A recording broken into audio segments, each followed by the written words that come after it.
গোপালগঞ্জে NCP long মার্চে যে নারকীয় হামলা হয়েছে তা শুধু একটি রাজনৈতিক কর্মসূচিকে বাধাগ্রস্ত করবার ঘটনা নয়, এটি বাংলাদেশের গণতন্ত্র, নাগরিক অধিকার এবং আইনের শাসনের উপর প্রকাশ্য চ্যালেঞ্জ। আওয়ামী লীগ ক্ষমতা থেকে উৎখাত হওয়ার পরও যে তাদের সশস্ত্র বাহিনী এবং অঙ্গ সংগঠনগুলো এখনও সহিংসতা ও সন্ত্রাসের পথে রয়েছে, তার নগ্ন প্রমাণ আমরা আবারও দেখলাম।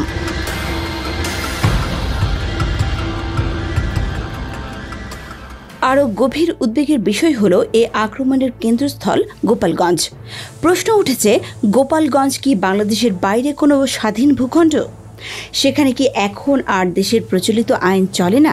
কেউ সেখানে সভা সমাবেশ করতে পারবে না? বাংলাদেশের অন্য যে কোনো জায়গায় সভা সমাবেশ, রাজনৈতিক কর্মসূচি পরিচালিত হলেও গোপালগঞ্জে গেলেই কেন তা উস্কানি বলে চালিয়ে দেওয়া হয়।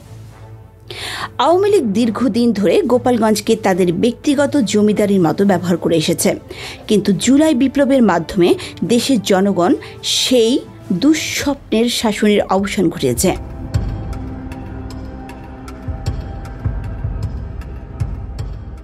আজ তারা আর রাষ্ট্রীয় ক্ষমতায় নেই, তবুও গোপালগঞ্জে তাদের অব্যাহত সন্ত্রাসী আধিপত্য কিসের ইঙ্গিত দেয়? এর পিছনে দিল্লিতে আশ্রিতা হাসিনার টেলি উস্কানি কাজ করছে বলেই মনে হয়। আগামী সাধারণ নির্বাচন ও গণতন্ত্রের পথযাত্রাকে থামিয়ে দিতে এটা কোনো পরিকল্পিত চক্রান্ত কিনা তাও খতিয়ে দেখার বিষয়। আমরা স্পষ্ট করে বলতে চাই, বাংলাদেশে কোনো রাজনৈতিক দলের জন্যই গোপালগঞ্জ আলাদা কোনো স্বায়ত্তশাসিত এলাকা নয়। এটি বাংলাদেশেরই একটি জেলা, যেখানে দেশের সংবিধান ও আইনের সমান প্রয়োগ নিশ্চিত করতে হবে। যারা গোপালগঞ্জকে বিচ্ছিন্ন দুর্গ বানিয়ে রেখেছে, তাদের প্রতিহত করা এখন সময়ের দাবি। আওয়ামী লীগের আজও কোনো অনুশোচনা নেই, গ্লানিবোধ নেই। তারা এখনও আগের মতোই সন্ত্রাস আর দখলদারির মানসিকতায় গোপালগঞ্জকে বন্দী করে রেখেছে। এটা চলতে দেয়া যাবে না। গোপালগঞ্জ বাংলাদেশেরই অংশ, একথা তারা ভুলে গেলেও রাষ্ট্র যেন না ভুলে। সন্ত্রাসী হামলা রোধে অন্তত 4 জন মানুষ নিহত হয়েছে, আহত হয়েছে অগণিত। শান্তিপূর্ণ সমাবেশের জন্য বানানো মঞ্চ ভেঙে দেওয়া হয়েছে, রাস্তায় অবরোধ দিয়ে জনগণের চলাচল বন্ধ করা হয়েছে।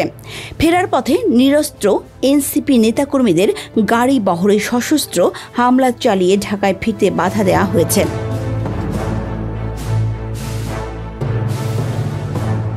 একটি রাজনৈতিক দলের শান্তিপূর্ণ লং মার্চে এ বর্বরতা চালিয়েছে ক্ষমতাচ্যুত আওয়ামী লীগের সশস্ত্র অনুগামীরা, যাদের তৎপরতা সরকার ইতিমধ্যেই নিষিদ্ধ ঘোষণা করেছে। তাহলে প্রশ্ন ওঠে, এই নিষেধাজ্ঞার বাস্তব প্রভাব কোথায়?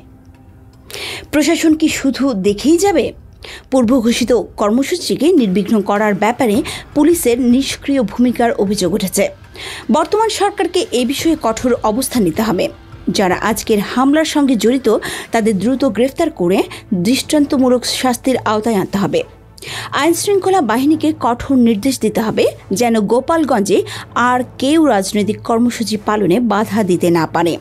অন্যথায় এটি একটি নিষিদ্ধ সংগঠনের নিয়ন্ত্রিত অঞ্চল হিসেবে প্রতিষ্ঠা পাবে, যা দেশের সার্বভৌমত্ব ও গণতন্ত্রের জন্য মারাত্মক হুমকি।